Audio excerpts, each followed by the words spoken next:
Namaste. Assalamu alaikum. Shalom. Ni hao.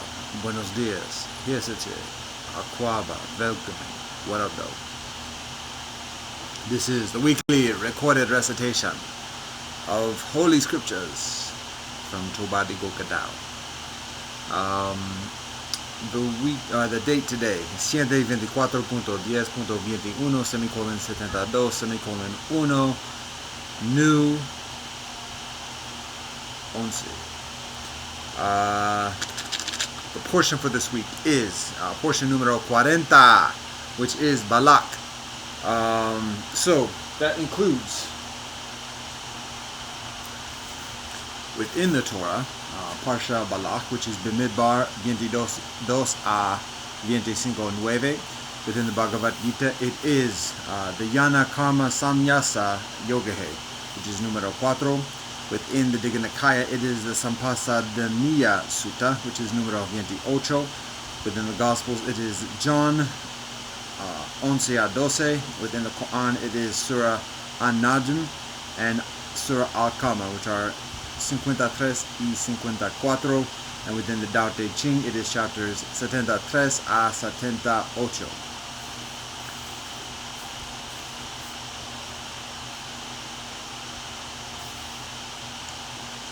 Bismillah ar-Rahman ar-Rahim.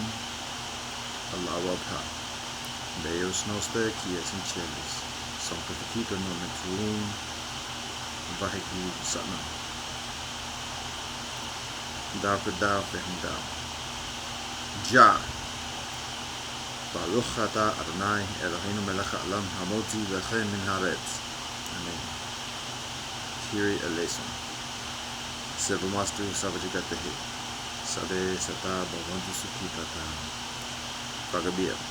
Kumbu. Shabon. Fekiko. Akwaba upendo na amani. Wamejeka. Sheshe. Kamasumida. Domo arigato. Peluma yelo wakanta. Talk about the shin good. God, we thank you for all that you bless us. Glory be to God. Ata jamia yata afanani. Aho. Om Shanti Shanti Shanti. Amen.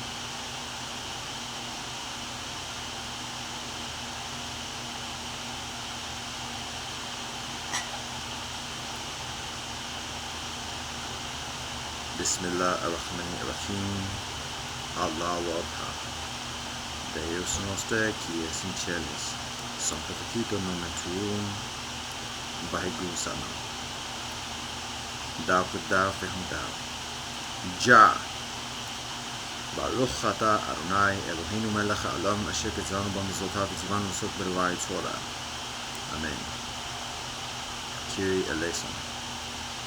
Sevumastu savajigatehi. Sabe sata bhavantu sukhitata. Pagabir. Kumbu. Shabon. Fekako. Akwaba upendo na amani. Wamejeka. Sheshe. Kamasumida. Domo arigato. Piluma yelo wakanta. Talk about shin good. God, we thank you for all that you bless us. Glory be to God. Ata jamya yata afanan. Aho. Om Shanti Shanti Shanti. Amen.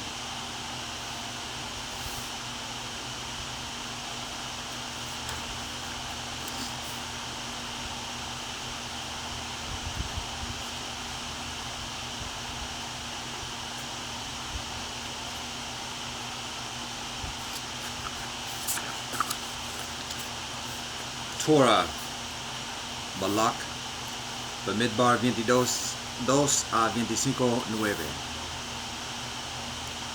Balak the son of Zippor saw all that Israel had done to the Amorites. Moab became terrified of the people, for they were numerous, and Moab became disgusted because of the children of Israel. Moab said to the elders of Midian, "Now this assembly will eat up everything around us, as the ox eats up the greens of the field." Balak the son of Zippor was king of Moab at that time. He sent messengers to Balaam the son of Beor to Petor, which is by the river of the land of his people, to call for him, saying, A people has come out of Egypt, and behold, they have covered the eye of the land and they are stationed opposite me. So now please come and curse this people for me, for they are too powerful for me. Perhaps I will be able to wage war against them and drive them out of the land, for I know that whomever you bless is blessed, and whomever you curse is cursed. So the elders of Moab and the elders of Midian went with magic charms in their hands, and they came to Balaam and conveyed Balak's message to him.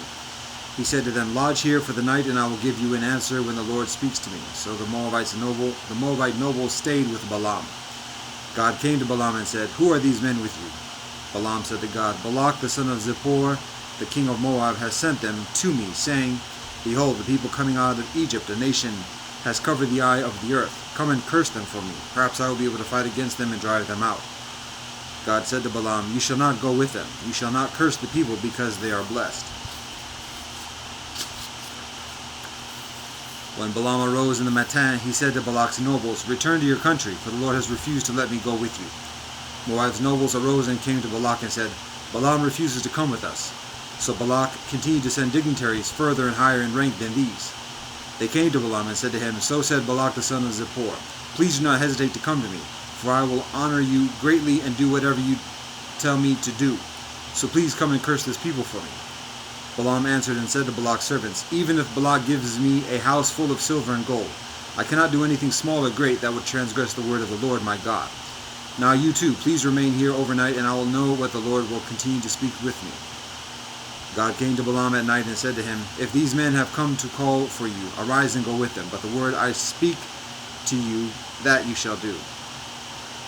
In the matin, Balaam arose, saddled his she-donkey, and went with the Moabite dignitaries. God's wrath flared because he was going, and an angel of the Lord stationed himself on the road to thwart him, and he was riding on his she-donkey, and his 2 servants were with him. The she-donkey saw the angel of the Lord stationed on the road with his sword drawn in his hand. So the she-donkey turned aside from the road and went into a field. Balaam beat the she-donkey to get it back onto the road. The angel of the Lord stood in the path of the vineyards with a fence on this side and a fence on that side. The she-donkey saw the angel of the Lord, and she was pressed against the wall. So she pressed Balaam's leg against the wall, and he beat her again. The angel of the Lord continued going ahead, and he stood in a narrow place where there was no room to turn right or left. The she-donkey saw the angel of the Lord, and it crouched down under Balaam. Balaam's anger flared, and he beat the she-donkey with a stick. The Lord opened the mouth of the she-donkey, and she said to Balaam, "What have I done to you that you have struck me these 3 times?" Balaam said to the she-donkey, "For you have humiliated me. If I had a sword in my hand, I would kill you right now." The she-donkey said to Balaam, "Am I not your she-donkey on which you have ridden since you first started until now? Have I been accustomed to do this to you?" He said, "No." The Lord opened Balaam's eyes, and he saw the angel of the Lord standing in the road with a sword drawn in his hand. He bowed and prostrated himself on his face. The angel of the Lord said to him, "Why have you beaten your she-donkey these 3 times? Behold, I have come out to thwart you, for the one embarking on the journey has hastened against me." When the she-donkey saw me, it turned aside these 3 times. Had she not turned aside before me, now also I would have killed you and spared her the she-donkey. Balaam said to the angel of the Lord, "I have sinned, for I did not know that you were standing on the road before me. Now if it displeases you, I will return." The angel of the Lord said to Balaam, "Go with these men, but the word I will speak to you, that you will speak." So Balaam went with Balak's dignitaries. Balak heard that Balaam was coming, so he went out towards him to the city of Moab, which is on the border of Arnon, at the extreme edge of the border. Balak said to Balaam, "Did I not send to you to call for you? Why did you not come to me? Am I indeed incapable of honoring you?" Balaam said to Balak, "Behold, I have come to you. Do I have any power to say anything? The word God puts into my mouth, that I will speak." Balaam went with Balak, and they arrived at Kiryat Huzot, a city of streets. Balak slaughtered cattle and sheep and sent some to Balaam and to the dignitaries with him. And in the matin, Balak took Balaam and led him up to Bamoth Baal, and from there he saw part of the people.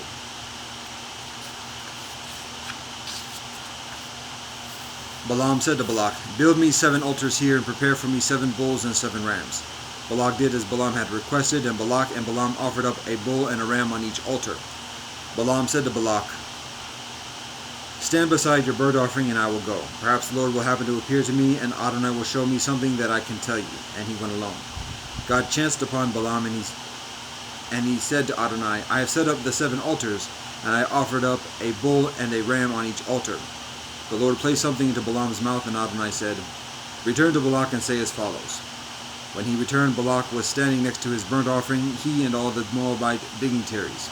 He took up his parable and said, Balak, the king of Moab, has brought me from Aram, from the mountains of the east, saying, Come, curse Yaakov for me, and come invoke wrath against Israel. How can I curse whom God has not cursed? And how can I invoke wrath if the Lord has not been angered? For from their beginning I see them as mountain peaks, and I behold them as hills.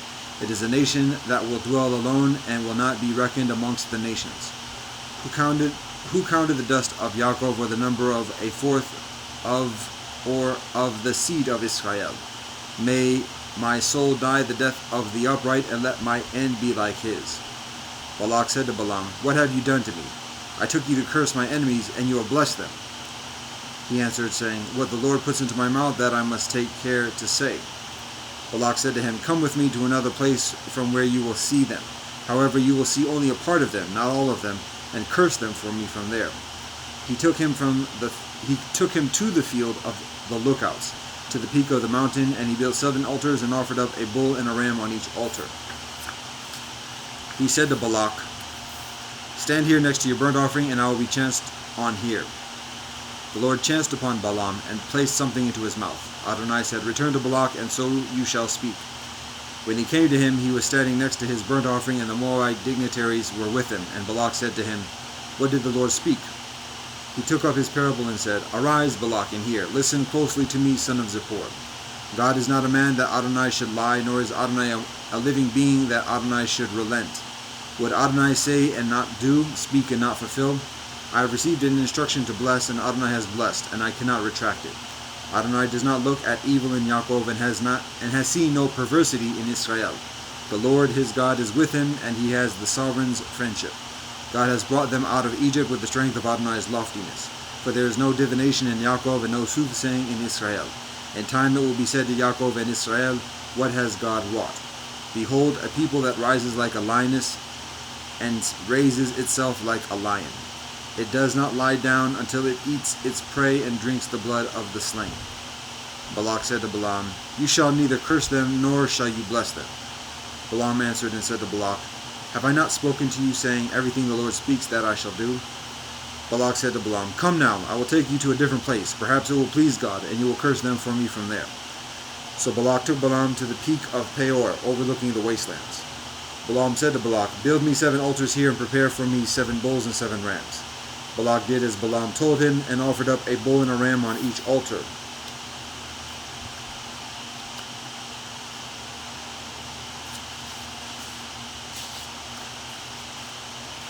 Balaam saw that it pleased the Lord to bless Israel, so he did not go in search of omens as he had done time and time again, but turned his face towards the desert. Balaam raised his eyes and saw Israel dwelling according to its tribes, and the Spirit of God rested upon him.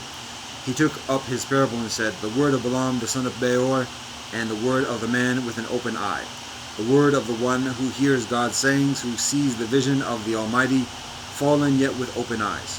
How benevolent are your tents, O Yaakov, your dwelling places, O Israel. They extend like streams, like gardens by the river, like aloes which the Lord planted, like cedars by the water. Water will flow from his wells, and his seed shall have abundant water. His king shall be raised over Agag, and his kingship exalted.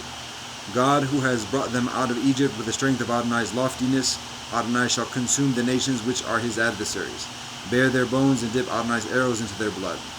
He crouches and lies like a lion and like a lioness. Who will dare rouse him? Those who bless you shall be blessed, and those who curse you shall be cursed. Balak's anger flared against Balaam, and he clapped his hands. Balak said to Balaam, I called you to curse my enemies, but you have blessed them these 3 times. Now hurry back to your place. I said I would honor you greatly, but the Lord has deprived you of honor. Balaam said to Balak, But I even told the messengers you sent me, saying, If Balak gives me his house full of silver and gold, I cannot transgress the word of the Lord to do either benevolence or evil on my own. Only what the Lord speaks can I speak. And now I'm going to my people. Come, I will advise you what this people will do to your people at the end of days.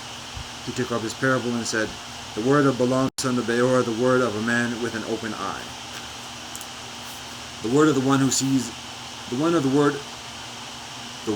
the one who hears God's sayings and perceives the thoughts of the Most High, who sees the vision of the Almighty, fallen yet with open eyes. I see it, but not now. I behold it, but not soon. A star has gone forth from Yaakov, and a staff will arise from Israel, which will crush the princes of Moab, and uproot all the sons of Set. Edom shall be possessed, and Seir shall become the possessions of his enemies, and Israel shall triumph. A ruler shall come out of Yaakov, and destroy the remnant of the city. When he saw Amalek, he took up his parable and said, Amalek was the first of the nations, and his fate shall be everlasting destruction. When he saw the Canaanite, he took up his parable and said, How firm is your dwelling place, and your nest is set in a cliff? For if Canaan is laid waste, how much will Assyria take you captive? He took up his parable and said, Alas, who can survive these things from God?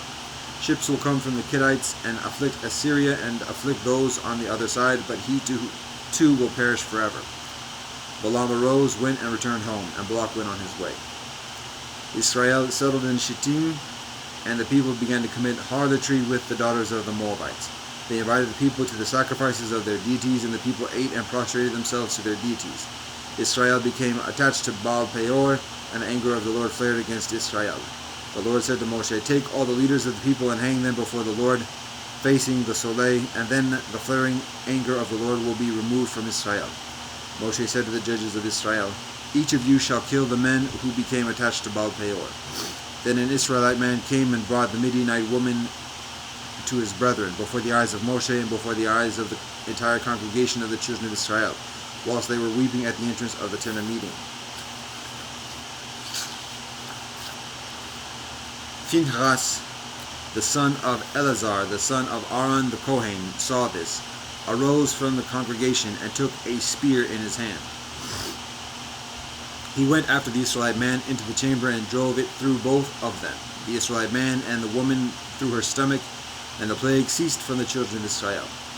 Those that died in the plague numbered 24,000.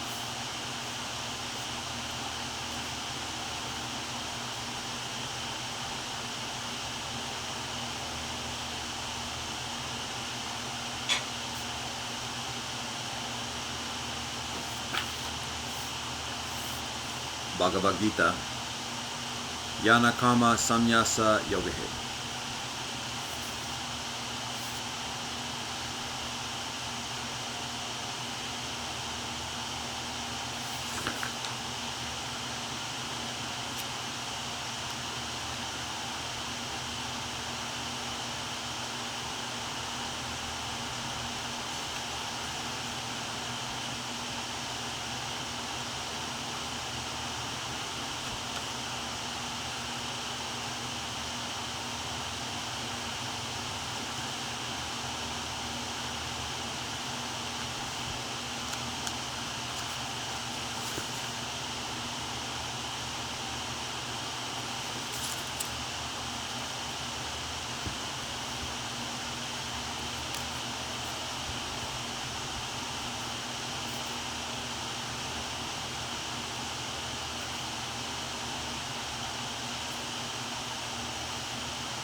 Yana Karma Samyasa Yogahe Numero 4. Shri Krishna said, This eternal yoga I taught to Vivasvat. Vivasvat taught it to Manu, and Manu taught it to Ikshvaku. Thus handed down from one to another, it became known to the royal sages. But through long lapse of time, O destroyer of foes, this yoga has been lost to the world. The same ancient yoga I have told you today, for you are my devotee and friend, and it is a supreme secret. Arjuna said, Later was your birth, and earlier the birth of Vivasvat. How then am I to understand that you taught him in the beginning? Shri Krishna said, Many a birth have I passed through, O Arjuna, and so have you. I know them all, but you know them not, O scorcher of foes. Though I am unborn and eternal by nature, and though I am the Lord of all beings, yet subjugating my Prakriti, I accept birth through my own Maya. Whenever there is a decline of Dharma, O Bharata, and a rise in Adharma, I incarnate myself. For the protection of the benevolent, for the destruction of the wicked, and for the establishment of Dharma, I am born in every age. Whoso knows in the true light my divine birth and action will not be born again when he leaves his body, he will attain me, O Arjuna. Freed from passion, fear, and anger, absorbed in me, taking refuge in me, and purified by the fire of knowledge, many have become one with my being. In whatsoever way men approach me, even so do I reward them, for it is my path, O Partha, that men follow in all things. Those who desire success in their works worship the angels here, for quickly in this world of man comes success from works. 4 castes were created by me according to the division of gunas.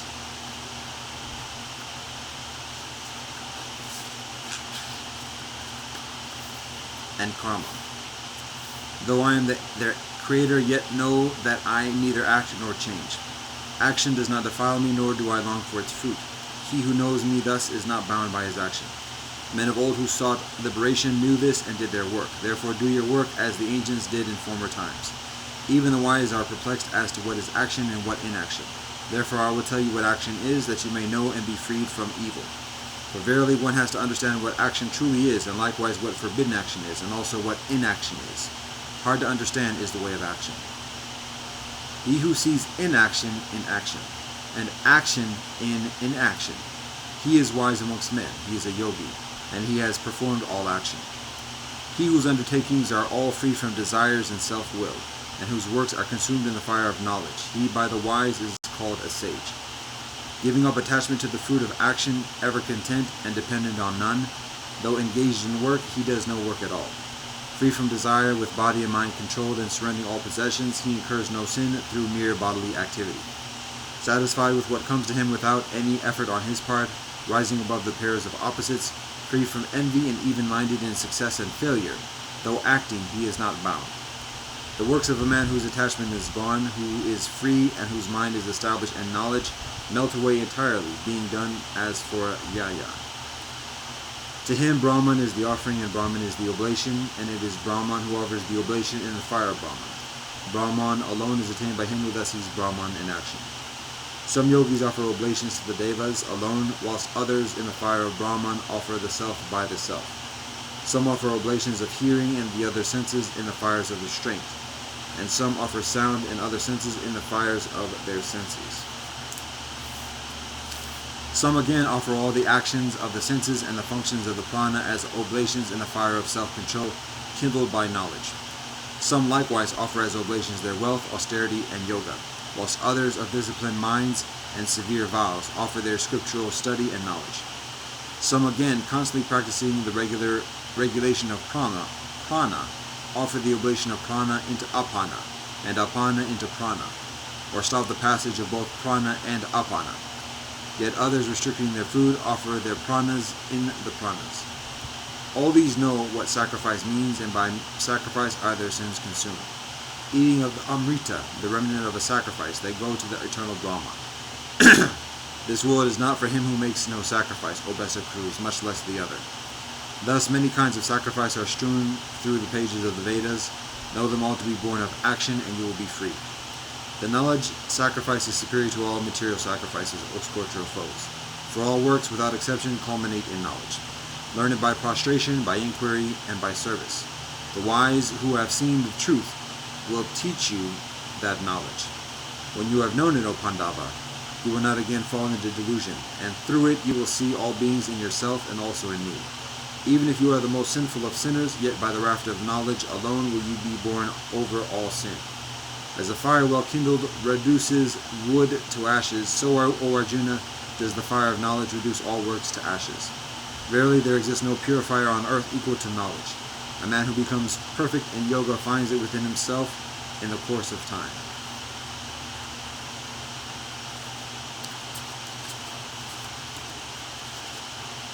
He who is full of faith and zeal and has subdued his senses obtains knowledge. Having obtained knowledge, he soon attains the supreme peace.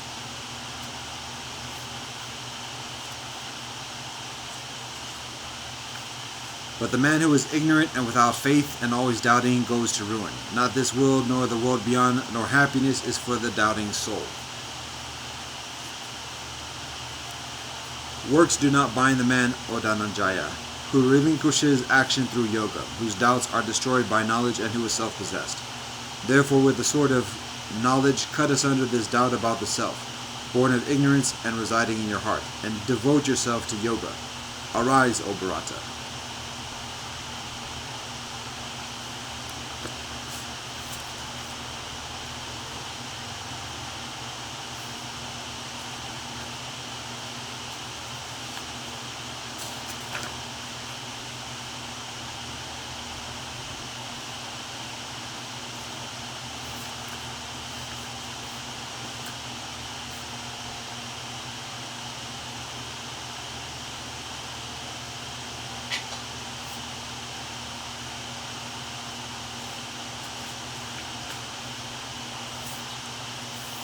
The Dignikaya, the Sampasadaniya Sutta.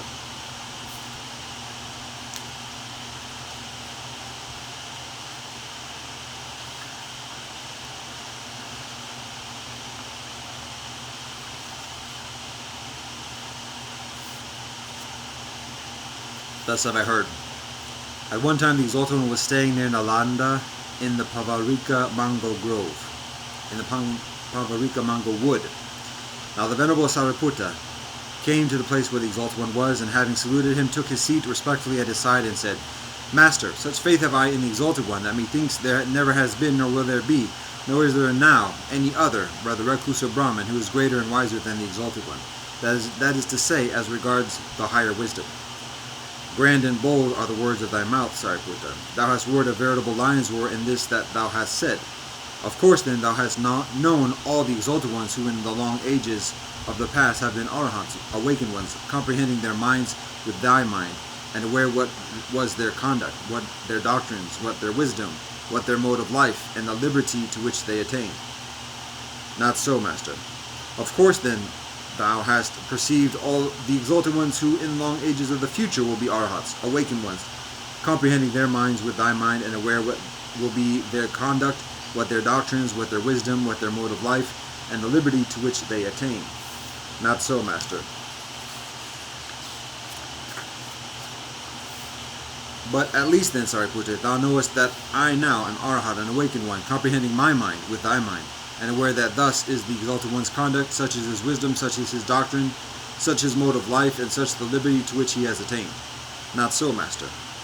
Lo, here, Sariputta, no knowledge hast thou concerning Arahats, awakened ones, past, future, or present. Why then, forsooth, are thy words so grand and bold?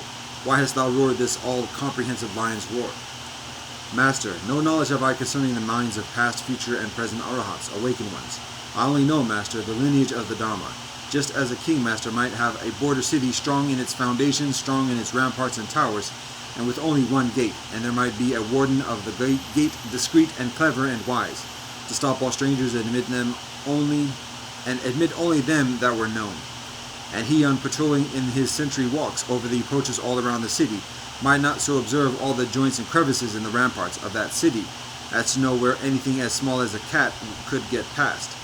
He would think, whatever bulkier creatures either enter or leave this city, they all pass only by this gate. Only thus is it, Master, that I know the lineage of the Dhamma. They who in the long ages of the past were Arahats, supremely awakened ones, putting away the 5 hindrances, suppressing the corruption of the mind by wisdom, with hearts well established in the 4 exercises for setting up mindfulness, thoroughly exercising themselves in the 7 branches of enlightenment, have wholly awakened to the uttermost awakening. They who in the long ages of the future will be Arhats, supremely awakened ones, will do likewise. And the Exalted One too, who now, Master, is Arhat supremely awakened, he too hath done likewise. It happened one day, Master, that I had come to the Exalted One to listen to the exposition of the Dhamma. And the Exalted One taught me the doctrine, each point ever further excellent than the last, with comparison of the things of light and the things of darkness. Now whilst the Exalted One was teaching me the Dhamma, after this sort, even so I, understanding that Dhamma, perfected amongst doctrines one certain doctrine, namely faith in the Master. And I confessed in my heart, the Exalted One is supremely awakened. Well taught by him is the Dhamma. Blessed is the Sangha. Further, Master, this too is unsurpassed. The way, namely, in which the Exalted One teaches the Dhamma concerning righteous doctrines. I mean the 4 exercises in setting up mindfulness, the 4 supreme efforts, the 4 roads to saintship, the 5 virtuous powers, the 5 forces, the 7 branches of enlightenment, the Aryan Eightfold Path, showing how a bhikshu, by destruction of the intoxicants, may know and realize for himself, even in this life, sane and immune emancipation of intellect and intuition, and so attaining may therein abide. Unsurpassed, Master, is this concerning righteous doctrines. All this the Exalted One understands, and beyond what he understands, there is nothing left to understand. Nor is there any other, whether he be recluse or Brahmin, who is greater and wiser than the Exalted One, that is to say, as regards righteous doctrines.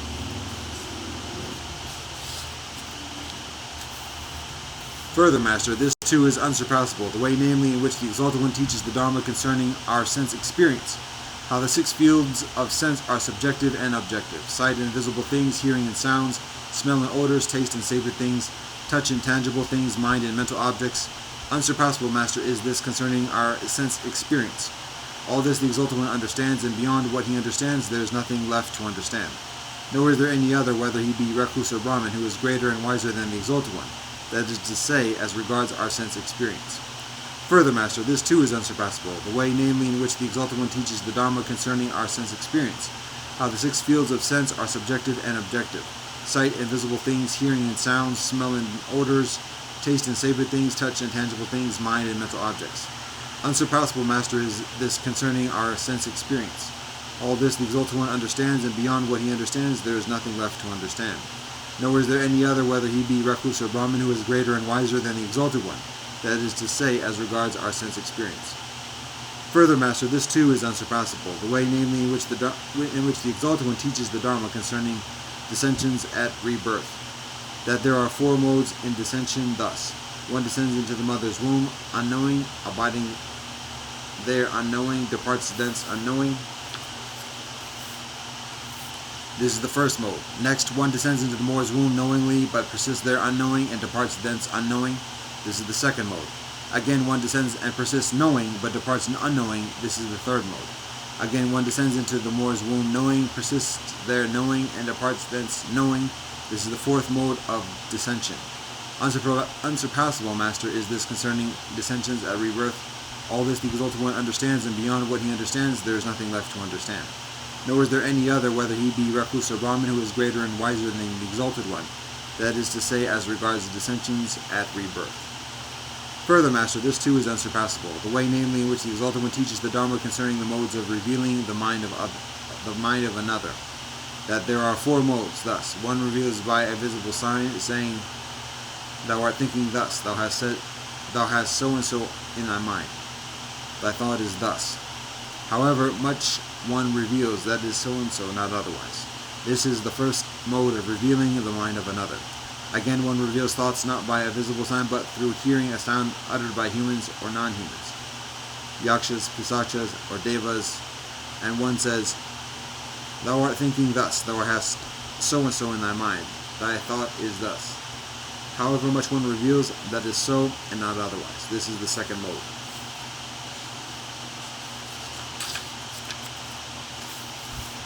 Again, 1 reveals thoughts neither by a visible sign nor through hearing a sound made by humans or non-humans or devas, but through hearing a rational sound made intelligently and deliberately. And 1 says, "Thou art thinking thus, thou hast so and so in thy mind, thy thought is thus."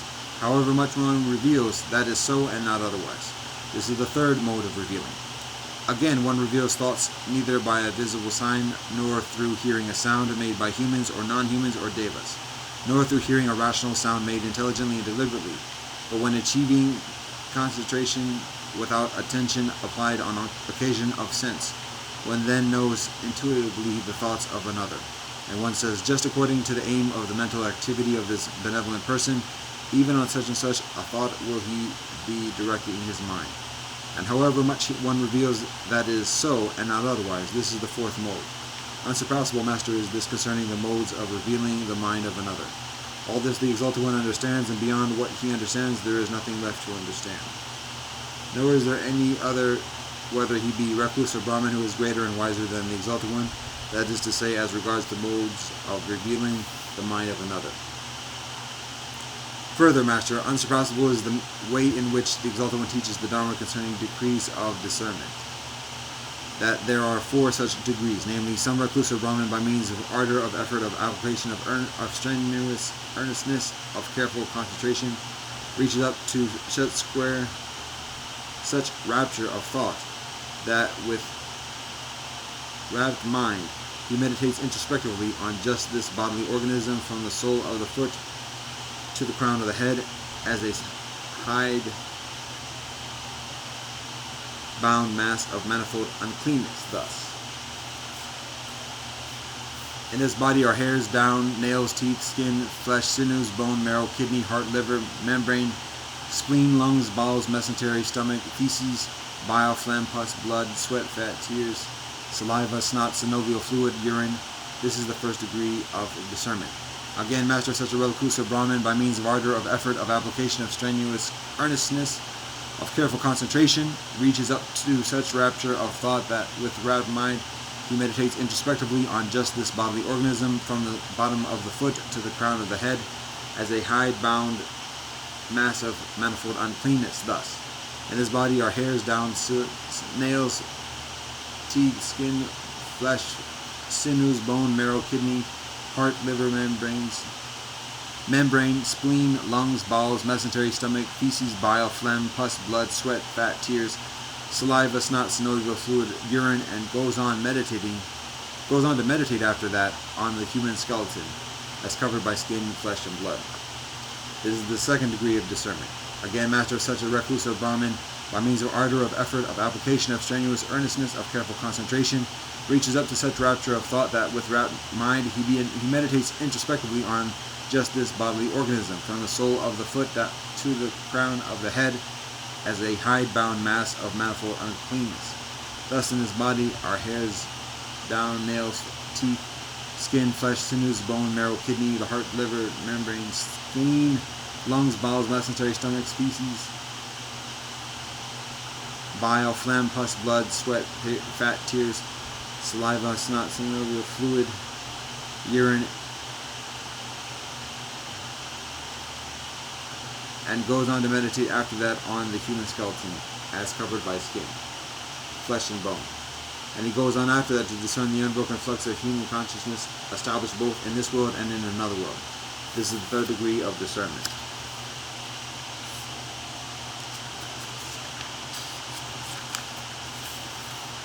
Again, master, such a recluse or Brahmin, by means of ardor, of effort, of application, of strenuous earnestness, of careful concentration, reaches up to such rapture of thought that with rapt mind he meditates introspectively on just this bodily organism, from the bottom of the foot to the crown of the head, as a hide-bound mass of manifold uncleanness. Thus, in this body are hairs, down, nails, teeth, skin, flesh, sinews, bone, marrow, kidney, heart, liver, membrane, spleen, lungs, bowels, mesentery, stomach, feces, bile, phlegm, pus, blood, sweat, fat, tears, saliva, snot, synovial fluid, urine, and goes on to meditate after that on the human skeleton, as covered by skin, flesh, and blood. And he goes on after that to discern the unbroken flux of human consciousness, established both in this world and in another world. And he goes after that to discern the unbroken flux of human consciousness, as not established either in this world or in another world. This is the fourth degree of discernment. Unsurpassable in this, master, are concerning degrees of discernment. All this the Exalted One understands, and beyond that, and beyond what he understands, there is nothing left to understand. Nor is there any other he be recluse or Brahmin who is greater and wiser than the Exalted One. That is to say, as regards the degrees of discernment. Further, master, unsurpassable is the way in which the Exalted One teaches the Dharma concerning the classification of individuals. That there are 7 classes, to wit, freed both ways, freed by insight, having bodily testimony, having gained a view, freed by confidence, follower of wisdom, follower of confidence. Unsurpassable, master, are these terms for classes of individuals. All this the Exalted One understands, and beyond what he understands, there is nothing left to understand. Nor is there any other, whether he be recluse or Brahmin, who is greater and wiser than the Exalted One. That is to say, as regarding terms for classes of individuals. Further, master, unsurpassable is the way in which the Exalted One teaches the Dharma concerning endeavor. That there are these 7 factors of enlightenment, to wit, the factor of mindfulness, the factor of examination of doctrine, the factor of energy, the factor of zest, the factor of serenity, the factor of concentration, the factor of equanimity. Unsurpassable, master, is this concerning endeavor. All this the Exalted One understands, and beyond what he understands, there is nothing left to understand. Nor is there any other, whether he be recluse or Brahmin, who is greater and wiser than the Exalted One, that is to say, as regards endeavor. Further, Master, unsurpassable is the way in which the Exalted One teaches the Dharma concerning rates of progress, that there are four such rates of progress, to wit, when progress is difficult and intuition slow, when progress is difficult but intuition comes swiftly, when progress is easy but intuition is slow, when progress is easy and intuition comes swiftly. In the first case, progress is reckoned as bad both from difficulty and slowness. In the second case, progress is reckoned as bad from its difficulty. In the third case, progress is reckoned as bad from slowness. In the fourth case, progress is reckoned as excellent because of both ease and swiftness. Unsurpassable, Master, is this concerning rates of progress. All this the Exalted One understands, and beyond what he understands, there is nothing left to understand. Nor is there any other, whether he be recluse or Brahmin, who is greater and wiser than the Exalted One, that is to say, as regards rates of progress.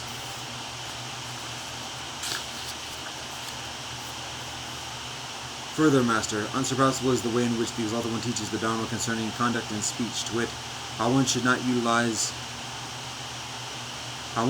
only utilize no speech association with lying, but should also, in seeking to win his case, avoid calumnious, abusive, and contentious speech, speaking ever gently words of wisdom worth treasuring up and uttered in due season.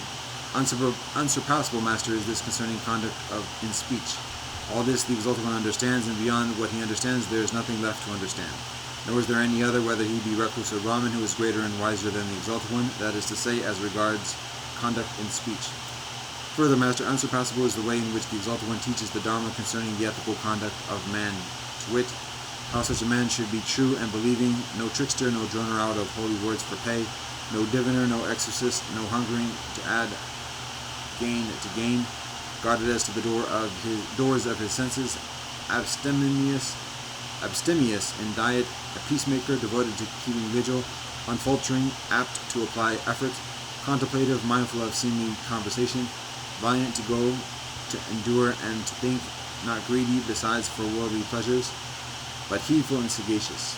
Unsurpassable, Master, is this concerning a man's ethical conduct. All this the Exalted One understands, and beyond what he understands there is nothing left to understand. Nor is there any other, whether he be recluse or Brahmin, who is greater and wiser than the Exalted One, that is to say, as regards a man's ethical conduct. Further, Master, unsurpassable is the way in which the Exalted One teaches the Dharma concerning modes of receiving instruction, namely, that there are four such modes, to wit, the Exalted One knows through his own method of systematic thought that a given individual, when carrying out what he has been taught, by the complete destruction of the three fetters, will become a stream winner, saved from disaster hereafter, certain to attain enlightenment. By the complete destruction of three fetters, will have so diminished passion and hate and illusion that he will become a once returner, and returning but once to this world will make an end of ill. By the complete destruction of the five ulterior fetters, will be reborn in a Deva world, that to pass utterly away, thence never to return. By the destruction of the intoxicants, will come to know and realize for himself, even in this life, emancipation of intellect and emancipation of insight, and will therein abide.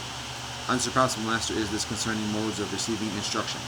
All this the Exalted One understands, and beyond what he understands there is nothing left to understand. Nor is there any other, whether he be recluse or Brahmin, who is greater and wiser than the Exalted One, that is to say, as regards modes of receiving instruction. Further, Master, unsurpassable is the way in which the Exalted One teaches the Dharma concerning the knowledge of the degree of emancipation to which any given individual will attain, namely that, uno, the Exalted One knows through his own method of systematic thought that a given individual, when carrying out what he has been taught by the complete destruction of the three fetters, will become a stream winner, saved from disaster hereafter, and certain to attain enlightenment. Dos, by the complete destruction of three fetters, will have so diminished passion and hate and illusion that he will become a once returner, and returning but once to this world will make an end of ill. By the complete destruction of the five ulterior fetters, will be reborn in a Deva world, there to pass utterly away, thence never to return. 4. By the destruction of the intoxicants, will come to know and realize for himself, even in this life, emancipation of intellect and emancipation of insight, and will therein abide. Degree of emancipation to be attained by a given individual. All this the Exalted One understands, and beyond what he understands there is nothing left to understand. Nor is there any other, whether he be recluse or Brahmin, who is greater and wiser than the Exalted One, that is to say, as regards the knowledge of the degree of emancipation to be attained by a given individual. Further, Master, unsurpassable is the way in which the Exalted One teaches the Dharma concerning the doctrines of eternalism, namely that there are these three doctrines.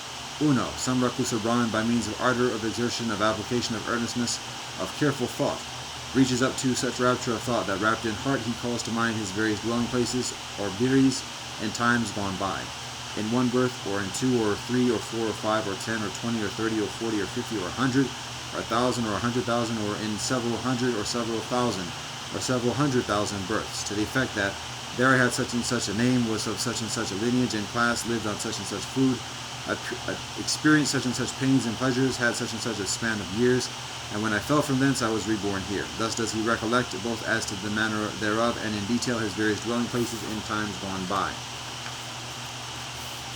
And he says to himself, the time that is gone by I know, whether the world was in process of evolution or of dissolution, but I know not the time for it to come, whether the world will evolve or dissolve. Eternal is both soul and world, giving birth to nothing new, steadfast as a mountain peak, as a pillar firmly fixed, and though these living creatures transmigrate and pass away, fall from one state of existence and spring up in another, yet there is only that which is forever and ever. This is the first eternal doctrine. Dos. Again, Master, some recluse or Brahmin, by means of ardor, of exertion, of application, of earnestness, of careful thought, reaches up to such rapture of thought that wrapped in heart he calls to mind his various dwelling places in the past for even greater periods, such as 1, 2, 3, 4, 5, 10, or 20 pairs of world evolution and dissolution, to the effect that there I had such and such a name, was of such and such a lineage and class, lived on such and such food, experienced such and such pains and pleasures, had such and such a span of years, and when I fell from thence I was reborn here. Thus does he recollect both as to the manner thereof and in detail his various dwelling places in times gone by. And he too reflects, the time that is gone by I know, both of the evolution and dissolution of the world, but I know not the time for to come, whether the world will evolve or dissolve.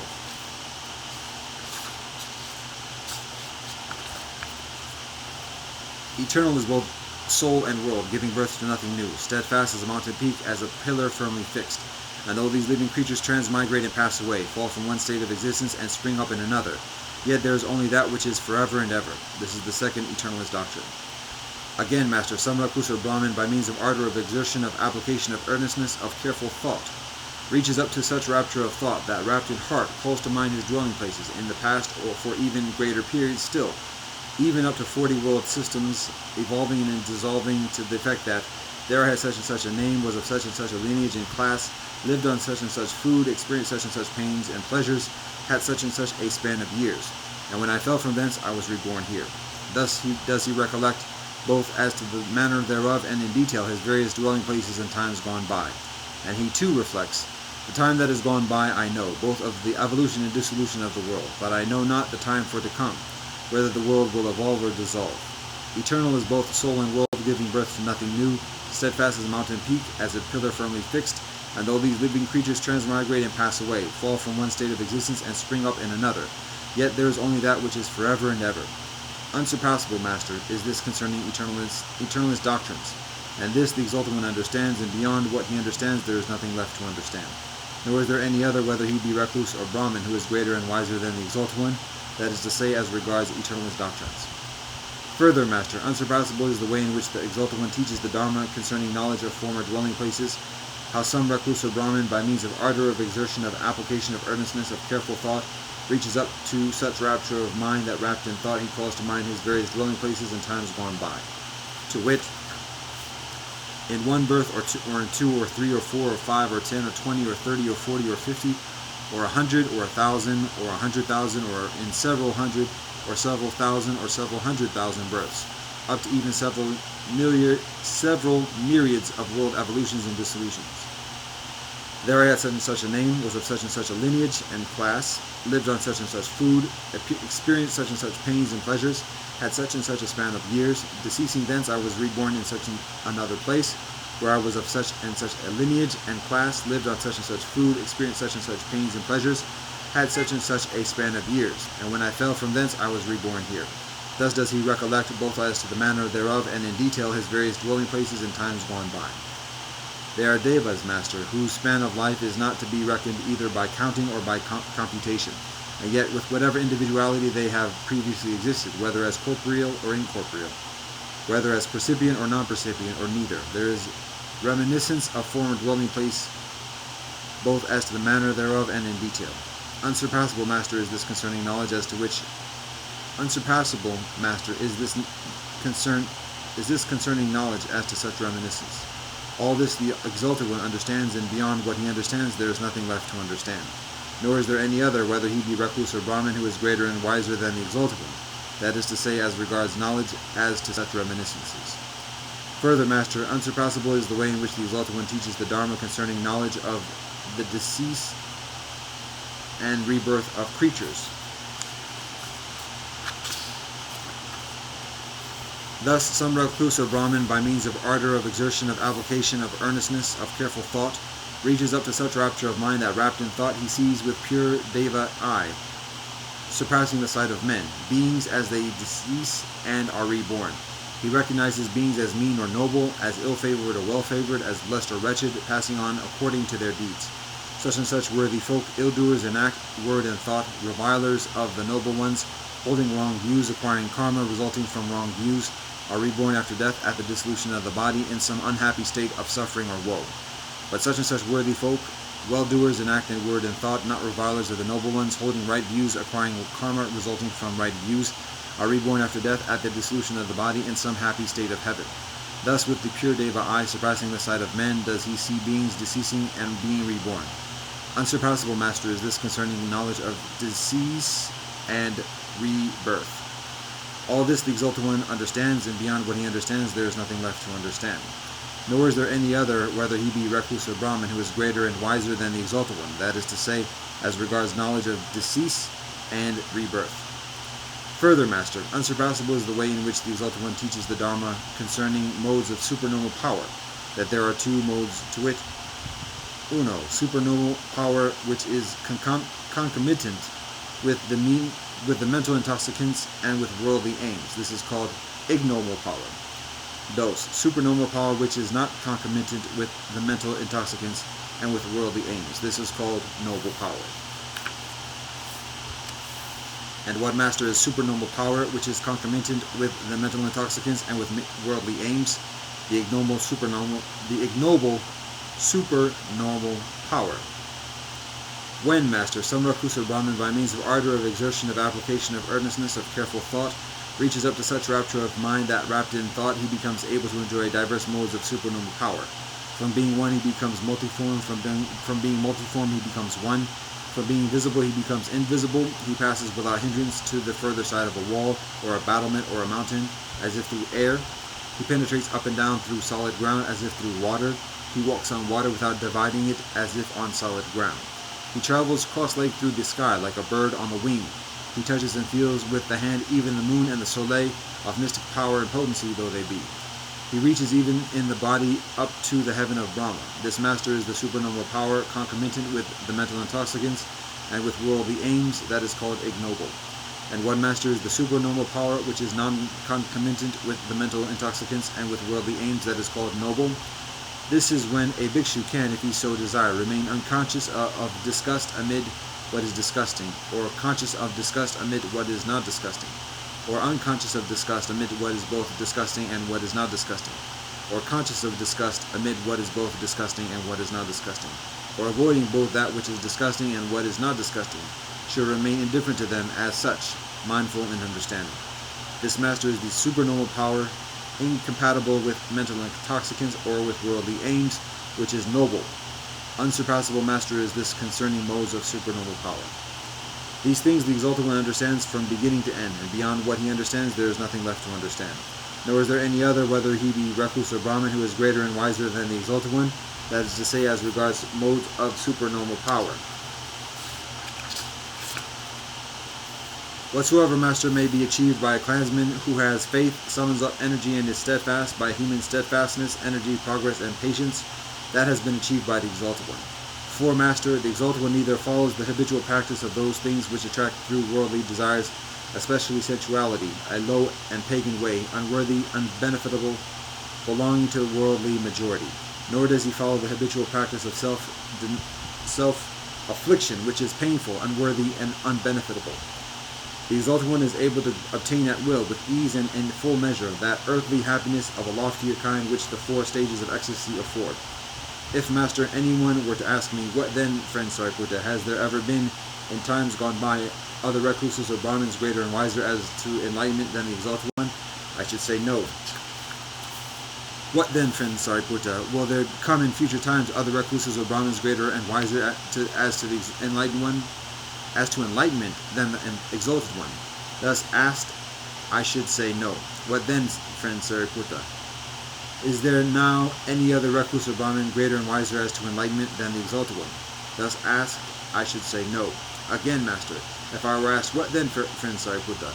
Have there been in times gone by other recluses or Brahmin equal to the Exalted One in the matter of enlightenment? Thus asked, I should say, yea.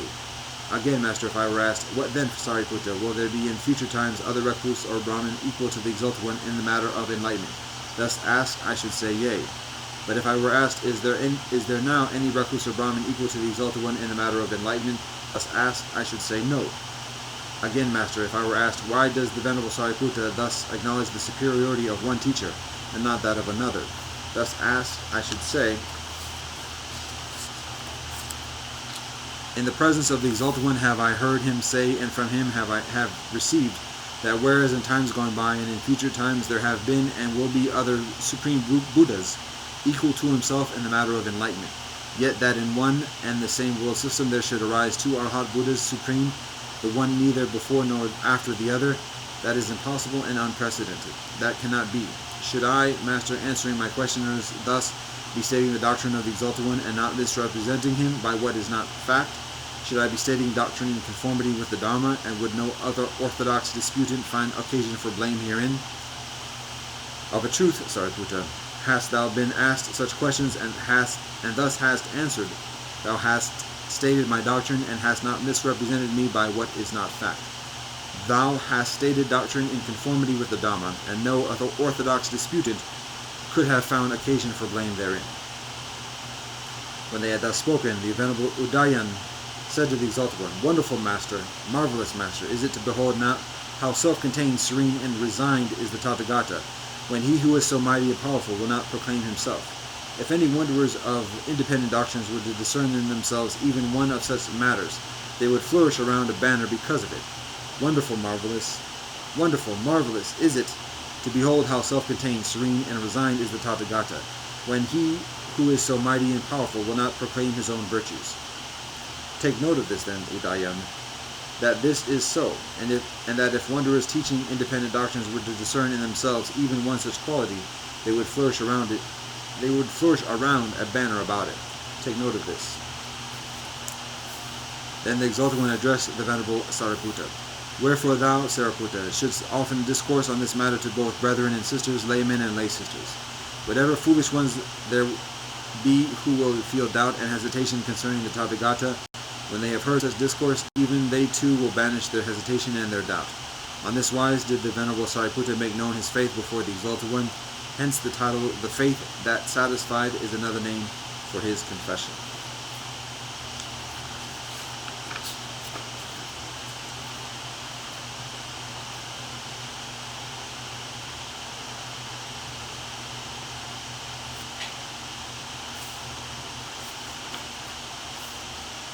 Gospels, John 11:12. Now a man named Lazarus was sick, who was from Bethany, the village of Mary and her sister Martha. This Mary, whose brother Lazarus now lay sick, was the same one who poured perfume on the Master and wiped his feet with her hair. So the sisters sent word to Jesus, Master, the one you love is sick. When he heard this, Jesus said, This sickness will not end in death. No, it is for God's glory, so that God's Son may be glorified through it. Now Jesus loved Martha and her sister and Lazarus. So when he heard that Lazarus was sick, he stayed where he was 2 further days. And then he said to his disciples, Let us go back to Judea. But Rabbi, they said, a short while ago the Jewish brethren there tried to stone you, and yet you are going back? Jesus answered, "Are there not 12 hours of daylight? Anyone who walks in the daytime will not stumble, for they see by the world's light. It is when a person walks at night that they stumble, for they have no light." After he had said this, he went on to tell them, "Our friend Lazarus has fallen asleep, but I'm going there to wake him up." His disciples replied, "Master, if he sleeps, he will get better." Jesus had been speaking of his death, but his disciples thought he meant natural sleep. So then he told them plainly, "Lazarus is dead.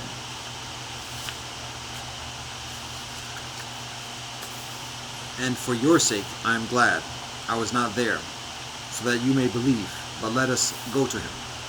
Then Thomas, also known as Didymus, said to the rest of the disciples, "Let us also go, that we may die with him." On his arrival, Jesus found that Lazarus had already been in the tomb for 4 days. Now Bethany was less than 2 miles from Jerusalem, and many Jewish brethren had come to Martha and Mary to comfort them in the loss of their brother. When Martha heard that Jesus was coming, she went out to meet him, but Mary stayed at home. "Master," Martha said to Jesus, "if you had been here, my brother would not have died. But I know that even now God will give you whatever you ask." Jesus said to her, "Your brother will rise again." Martha said, "I know he will rise again in the resurrection at the last day." Jesus said to her, "I am the resurrection and the life. The one who believes in me will live even though they die. And whoever lives by believing in me will never die. Do you believe this?" "Yes, Master," she replied. "I believe that you are the Messiah, the Son of God, who is to come into the world." After she had said this, she went back and called her sister Mary aside. "The teacher is here," she said, "and is asking for you." When Mary heard this, she got up and quickly went to him. Now Jesus had not entered the village, but was still at the place where Martha had met him. When the Jewish brethren who had been with Mary in the house comforting her noticed how quickly she got up and went out, they followed her, supposing she was going to the tomb to grieve there. When Mary reached the place where Jesus was and saw him, she fell at his feet and said, "Master, if you had been here, my brother would not have died." When Jesus saw her weeping, and the Jewish brethren who had come along with her also weeping, he was deeply moved in spirit and troubled. "Where have you laid him?" he asked. "Come and see." "Come and see, Master," they replied. Jesus wept. Then the Jewish brethren said, "See how he loved him." But some of them said, "Could not he who opened the eyes of the blind man have kept this man from dying?"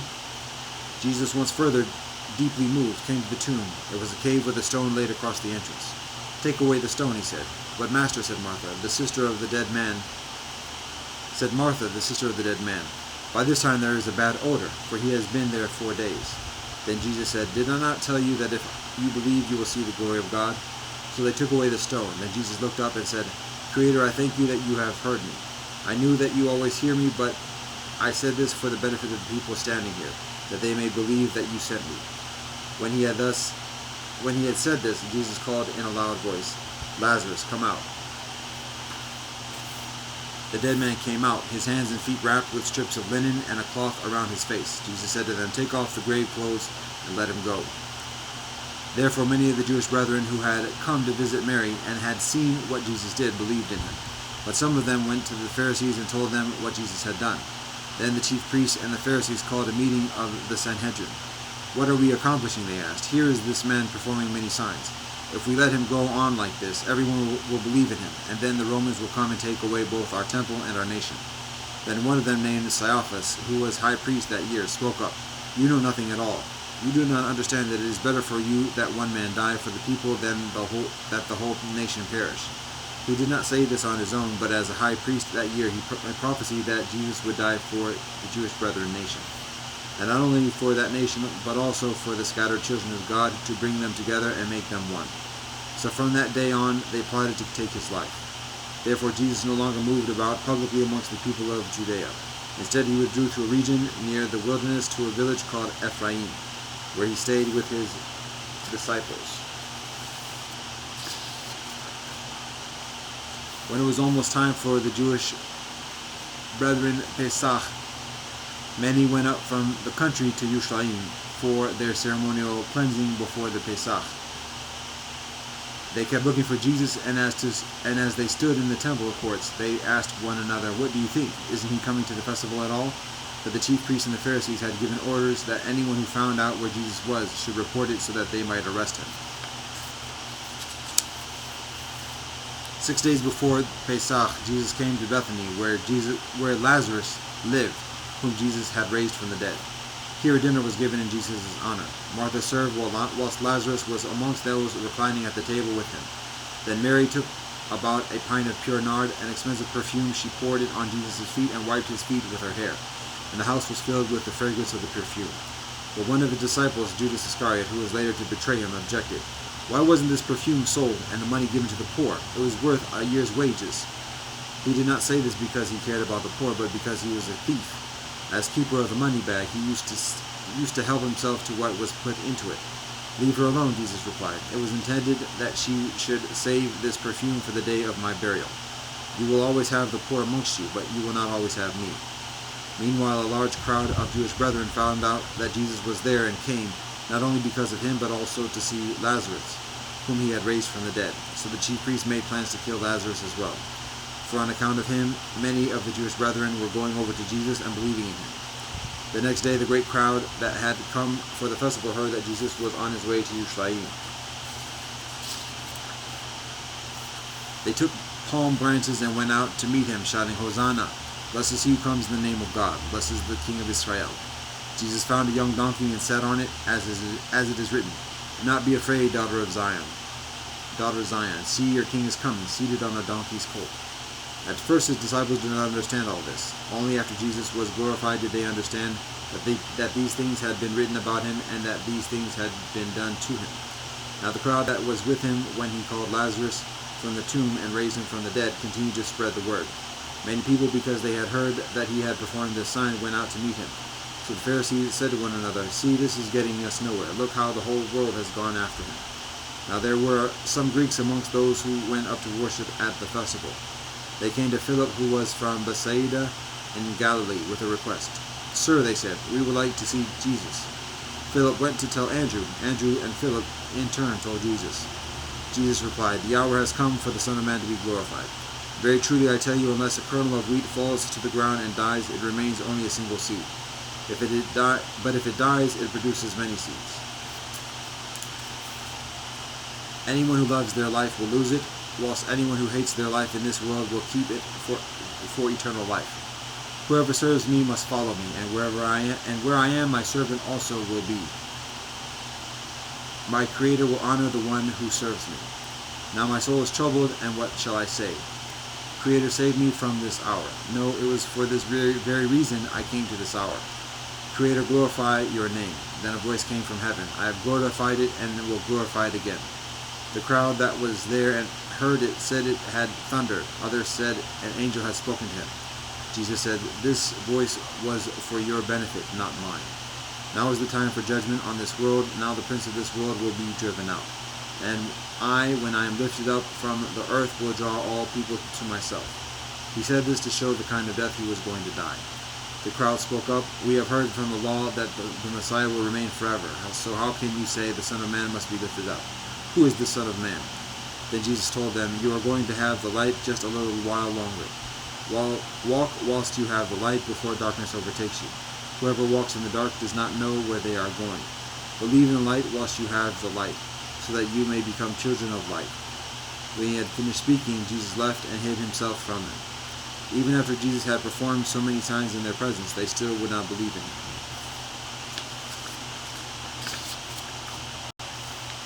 This was to fulfill the word of Isaiah the prophet, God who has believed our message and to whom has the arm of God been revealed.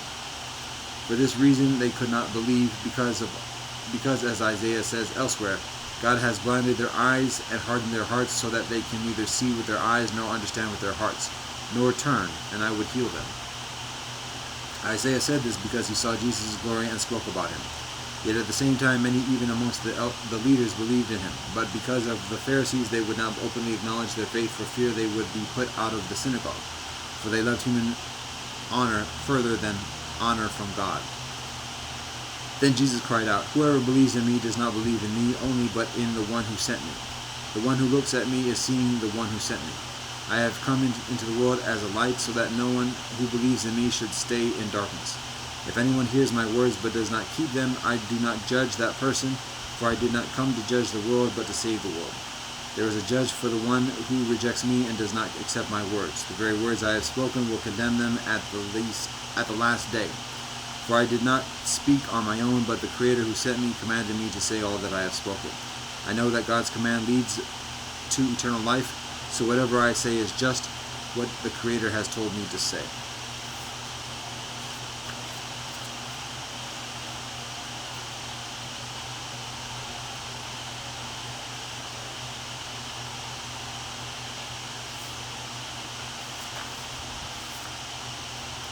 Quran, Surah An-Najm and Surah Al-Qamar, 53 a 54. Surah An-Najm. Bismillah ar-Rahman ar-Rahim. In the name of Allah, most gracious, most merciful. By the star when it goes down, your companion is neither astray nor being misled, nor does he say aught of his own desire. It is no less than inspiration sent down to him. He was taught by one mighty in power, endued with wisdom, for he appeared in stately form, whilst he was in the highest part of the horizon. Then he approached and came closer, and was at a distance of but 2 bow lengths, or even nearer. So did Allah convey the inspiration to Allah's servant, conveyed what Allah meant to convey. The Prophet's mind and heart in no way falsified that which he saw. Will you then dispute with him concerning what he saw? For indeed he saw him at a second descent, near the lote tree beyond which none may pass. Near it is the garden of abode. Behold, the lote tree was shrouded in mystery unspeakable. His sight never swerved, nor did it go wrong. For truly did he see of the signs of his Lord the greatest. Have ye seen Lat and Uzzah, and another the third angel Manat? What? For you the male sex, and for Allah the female? Behold, such would be indeed a division most unfair. These are nothing but names which ye have devised, ye and your fathers, for which Allah has sent down no authority whatever. They follow nothing but conjecture, and what their souls desire, even though there has already come to them guidance from their Lord. Nay, shall man have just anything he hankers after?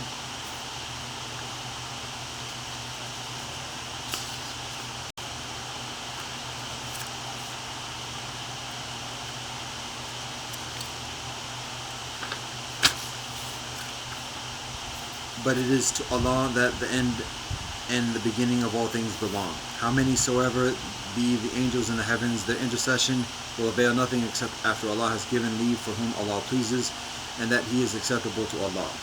Those who believe not in the hereafter name the angels with female names, but they have no knowledge therein. They follow nothing but conjecture, and conjecture avails nothing against truth. Therefore shun those who turn away from our message and desire nothing but the life of this world. That is as distant as knowledge will reach them. Verily, that is as much as knowledge will reach them. Verily, thy Lord knoweth best those who stray from Allah's path, and Allah knoweth best those who receive guidance. Yea, to Allah belongs all that is in the heavens and on earth, so that Allah rewards those who do evil according to their deeds, and Allah rewards those who do benevolence with what is best. Those who avoid great sins and shameful deeds, only falling into small faults, verily thy Lord is ample in forgiveness. Allah knows you well when Allah brings you out of the earth, and when you are hidden in your mothers' wombs. Therefore justify not yourselves. Allah knows best who it is that guards against evil.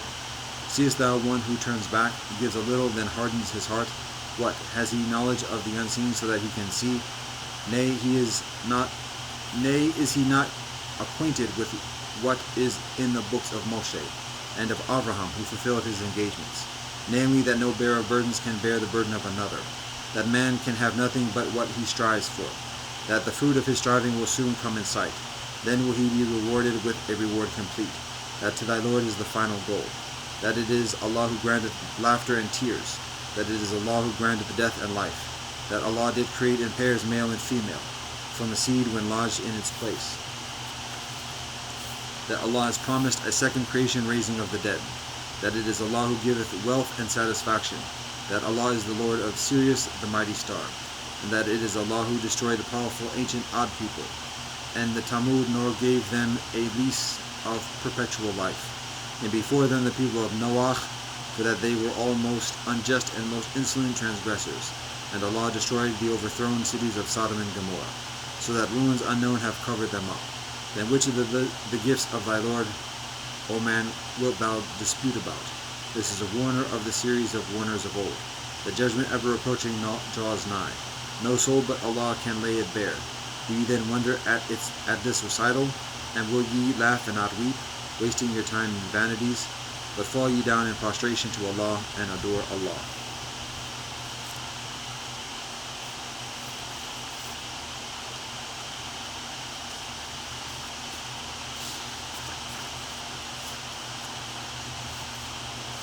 Surah Al-Qamar, 54. Bismillah ar-Rahman ar-Rahim. The hour of judgment is nigh, and the moon is cleft asunder. But if they see a sign, they turn away and say, this is but transient magic. They reject the warning and follow their own lusts, but every matter has its appointed time. There have already come to them recitals wherein there is enough to check them, mature wisdom, but the preaching of warners benefits them not.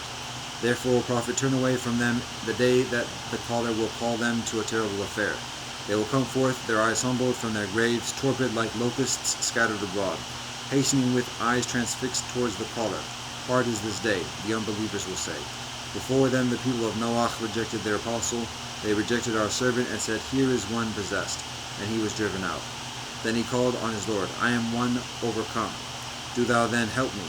So we opened the gates of heaven with water pouring forth, and we caused the earth to gush forth with springs, so the waters met and rose to the extent decreed.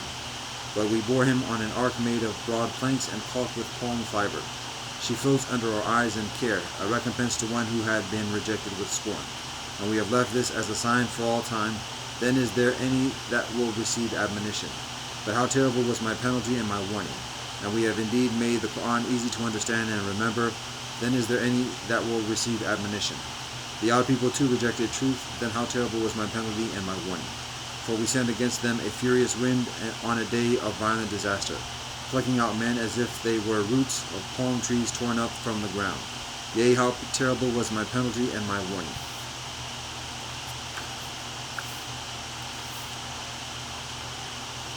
But we have indeed made the Quran easy to understand and remember. Then is there any that will receive admonition? The Talmud also rejected their warners. For they said, what, a man, a solitary one from amongst ourselves? Shall we follow such a one? Truly should we then be straying in mind and mad. Is it that the message is sent to him of all people amongst us? Nay, he is a liar, an insolent one. Ah, they will know on the next day, which is the liar, the insolent one. For we will send the she-camel by way of a trial for them. So watch them, O Salih, and possess thyself in patience. And tell them that the water is to be divided between them, each one's right to drink being brought forward by suitable terms. But they called to their companion, and he took a sword in hand and hamstrung her. Ah, how terrible was my penalty and my warning. For we sent against them a single mighty blast, and they became like the dry stubble utilized by one who pens cattle. And we have indeed made the Quran easy to understand and remember. Then is there any that will receive admonition? The people of Allah rejected his warning. We sent against them a violent tornado with showers of stones, which destroyed them, except Lot's household. Then we delivered by early dawn. As a grace from us, thus do we reward those who give thanks. And Allah did warn them of our punishment, but they disputed about the warning. And they even sought to snatch away his guests from him, but we blinded their eyes. They heard, now taste ye my wrath and my warning. Early on the next day, an abiding punishment seized them. So taste ye my wrath and my warning. And we have indeed made the Quran easy to understand and remember. Then is there any that will receive admonition? To the people of Pharaoh too aforetime came warners from Allah. The people rejected all our signs, but we seized them with such penalty as comes from one exalted in power, able to carry out Allah's will.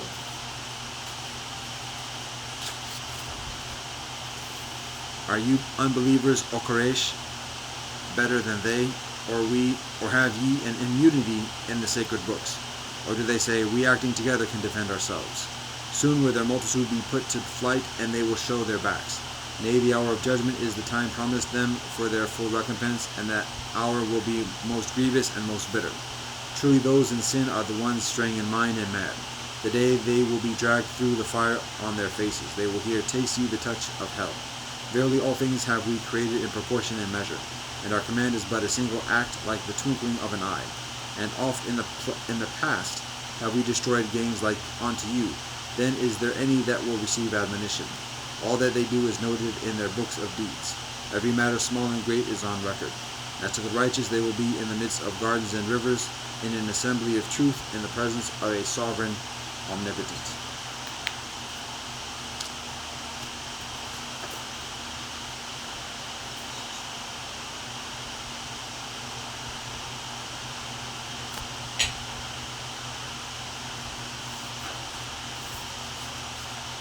Dao Te Ching 73 a 78. 73. The bold and daring will be killed. The bold and not daring will survive. Of these two, one may benefit, the other may harm. The one hated by heaven, who knows the reason? Even the sages still find this difficult. The Tao of heaven does not contend and yet excels in winning, does not speak and yet excels in responding, is not summoned and yet comes on its own, is unhurried and yet excels in planning. The heavenly net is vast, loose, and yet does not let anything slip through.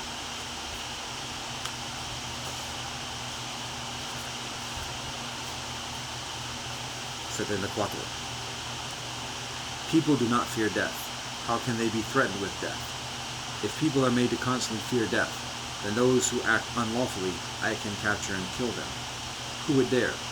There exists a master executioner that kills. If we substitute for the master executioner to kill, it is like substituting for the great carpenter to cut. Those who substitute for the great carpenter to cut, it is rare that they do not hurt their own hands. 75. The people's hunger is due to the excess of their rulers' taxation, so they starve. The people's difficulty in being governed is due to the meddling of their ruler, so they are difficult to govern. The people's disregard for death is due to the glut in their ruler's pursuit of life, so they disregard death. Therefore those who do not strive for living are better than those who value living.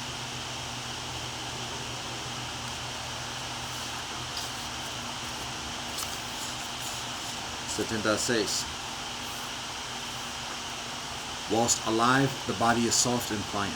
When dead, it is hard and rigid. All living things, grass and trees, whilst alive, are soft and supple. When dead, become dry and brittle. Thus, that which is hard and stiff is the follower of death. That which is soft and yielding is the follower of life. Therefore, an inflexible army will not win. A strong tree will be cut down. The big and forceful occupy a lowly position, whilst the soft and pliant occupy a higher place.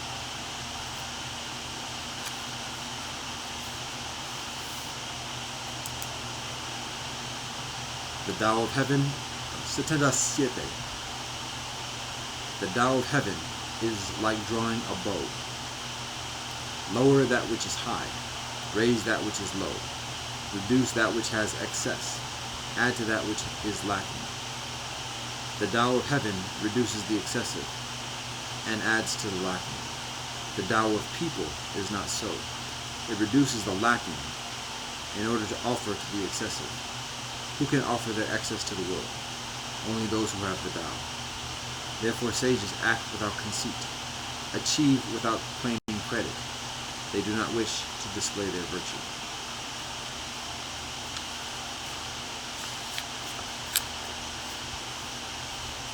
Chapter 78. Nothing in the world is softer or weaker than water, yet nothing is better at overcoming the hard and strong. This is because nothing can replace it. That the weak overcomes the strong and the soft overcomes the hard, everybody in the world knows, but cannot put into practice. Therefore sages say, the one who accepts the humiliation of the state is called its master. The one who accepts the misfortune of the state becomes king of the world. The truth seems like the opposite.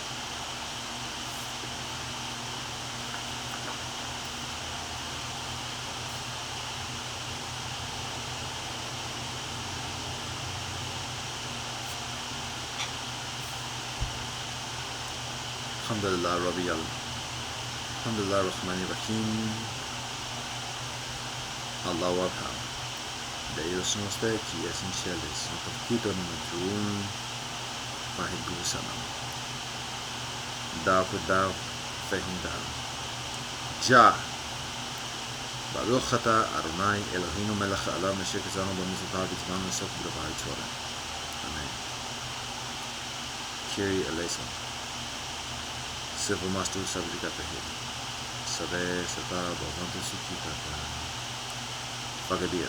Kumpuka. Shabbat. Fekata. Akwaba. Upendo namani. 谢谢。 Kamosamida. Domo arigato. Hello, my yellow wakanto. Talk about pushing good. God, we thank you for all your blessings. Amen, God.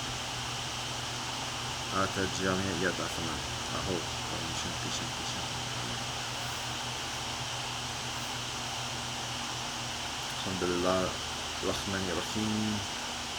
Allah Akbar. Deus nos te que és em celis. Santo Repito Minutum.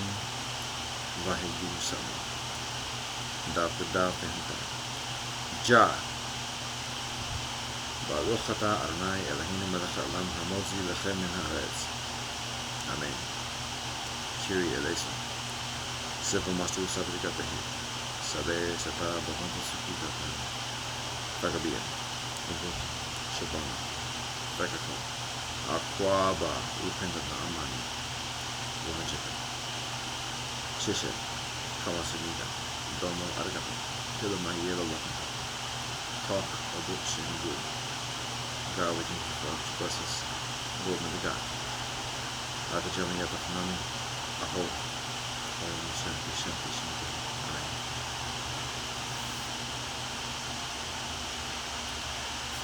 Namaste. Assalamu alaikum. Shalom. Zaijen. Adios. Tehe Jacaris. Asimogo. Tele Ufred. One love and peace.